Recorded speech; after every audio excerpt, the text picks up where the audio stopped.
nuko tuje kandi nuko tugarukaye na za modoka z'imiturika, tugarukaye na za modoka z'abakimaze, tugarukaye na za modoka z'abajejetafaranga. Ariko ubundi niba atari ukubona ushaka iyihe modoka, ko nakoze icyo nagombaga gukora nkakuzana kuri Burashari TV. Ariko niwe wakoze iby'agaciro, wowe wakoze subscribe, kora subscribe. Ariko ntabwo mubona ko dufite subscribe bakeya. Byakuvuna rwose kugira ngo umbwire ko uri umu Burashari, kandi ukabinyemeza ukaba utarakora subscribe. Kora subscribe, ukoreshe ya, hanyuma icyo gihe buri modoka nteka ku isoko zose uzajya uzibonera ku gihe. Kora subscribe, reba imodoka ntuze kuwacikwa, ntuze kuwamvuna, ntuze kuwamvangavanga. Ariko se koko ndabasha kuri Burashari TV, ndabasha cyangwa ndapacapaca? Nakuzaniye imodoka ya rurangiza, nakuzaniye imodoka y'agatangaza bayita Vit, imodoka bita Toyota Vit automatique. Nyirashaka kuyigusha ku buryo bwihuse cyane, arashaka icyitwa inote koko. Iyi modoka ni agatangaza, yireba uyitegeze ntuze kuwacika kuko uri mu Burashari. Nakuzaniye ibintu byiza cyane, kandi nakuzaniye imodoka ku giciro kiri hasi cyane, ku mafaranga miliyoni 3 z'amanyarwanda. Urabasha kuba wayegukana. Yirebe neza uyitegereze, barakwereka ikizu cya ntiyigeze ifite moteri ivuga neza, yamba amapine mashyashya. Imodoka nteka ku isoko, ariko ubundi uzibonera ku gihe, uzibonera ku gihe. Yirebe, iyi modoka ni nziza cyane, dore ko guhera ku mafaranga miliyoni 2 cyangwa miliyoni 1 kuzamura gatoya ubasha kuba wakwegukana imodoka kuri Burashari TV. Uriho uragenda uyibona, rebi modoka, dorutu modoka. Duhamagare kuri 0788 497 ngongoki 0788 izo nimero ushaka kubahamagara ushaka imodoka bigura ku giciro kiri hasi cyane. Ngongoki ushaka imodoka yo kugura ku giciro kiri hasi cyane, cyangwa ufite imodoka ugurisha nziza ukaba ushaka icyitwa inote koko.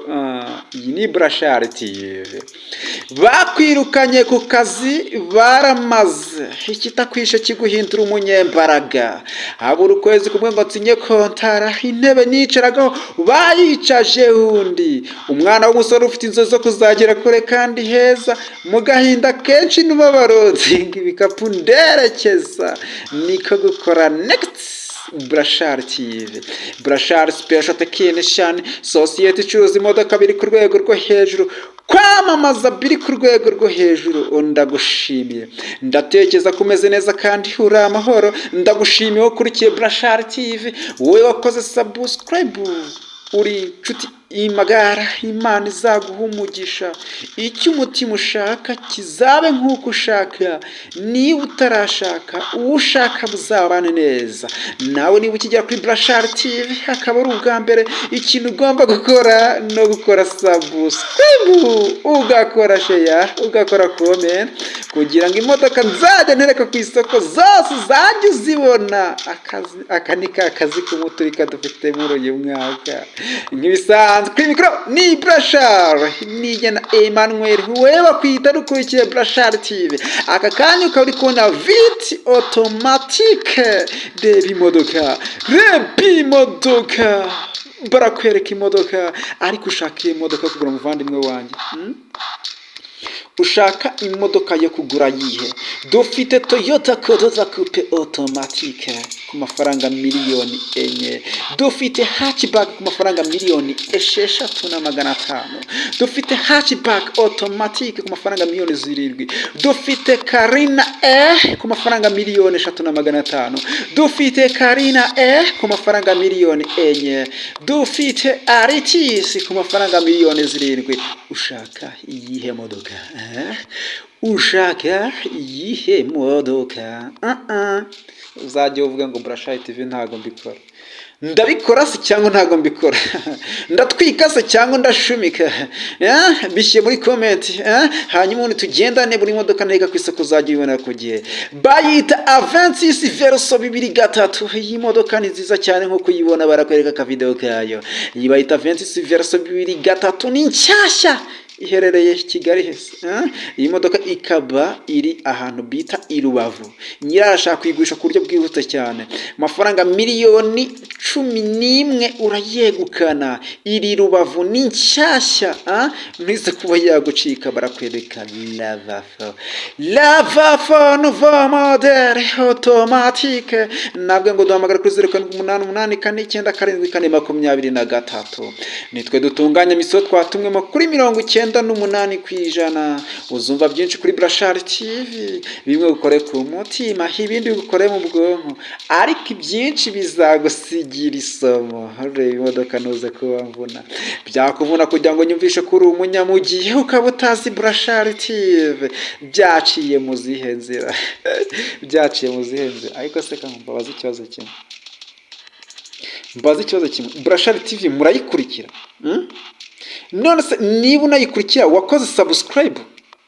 Ariko se ubundi nkubaza ikindi, ntabwo ubona ko Brashari TV dufite abasubscribe bake cyane? Narakubwiye ngo Brashari TV ni yanyu, ntago ari iyanjye. Ahangaha nuza kugura imodoka kuri Brashari TV uzaze wisanzuye rwose, uzaze wumva umutima utuje, uzaze nk'umwana ujya iwabo. Nzagufasha nk'uwifasha, ngufashe nk'ufasha umuvandimwe we, ngufashe nk'ufasha inshuti ye magara. Nzagufasha nk'ufasha inshuti ye magara. Ntabwo uzigera wicuza cyangwa ubabareye kuko wageze kuri Brashari TV. Abantu mwageze kuri Brashari TV, abo nahaye imodoka murabizi, abari mu burasirazuba nahaye imodoka murabizi, abantu bari hehe ku mupaka wa Rusumo boda murabizi, abantu bari hehe, abantu bari mu karere ka Kirehe, Ingoma, aba Brashari bari Inyamata mu murenge wa Ntarama mumeze mute? Aba Brashari mu murenge wa Ntarama mumeze mute? Ijwi riraturika. Mwagiye munsaba Fiyasi, ndere ngizi nazizanye ku mafaranga miliyoni 5 urabasha kuba wakwegukana Fiyasi. Mbonera gusuza aba Brashari mwese abari mu burasirazuba bw'u Rwanda, mu burengerazuba, mu majyepfo, mu majyaruguru, aba diaspora bari mu mujyi wa Kigali. Ijwi riraturika. Nabwo ngo ni Brashari TV, nitwe dutunga imisoro twatumwemo kuri 98%. Ndagushimiye twabanye kuri Brashari TV, turi gutereka imodoka ku isoko, imodoka zitandukanye, imodoka z'imiturika, imodoka z'abakimaze, imodoka z'abaje etafaranga. Nukuri twabanye uri inshuti magara, icyo umutima ushaka kizabe nk'uko ushaka. Niba utarashaka, ushaka muzabane neza. Nawe niba ukigera kuri Brashari TV akaba ari ubwa mbere, ikintu ugomba gukora ni ugukora subscribe, ugakora share, ugakora comment, kugira ngo imodoka nzajya ntereka ku isoko zose uzajya uzibona. Aka ni ka kazi k'umuturika dufite muri uyu mwaka. See you, bye bye.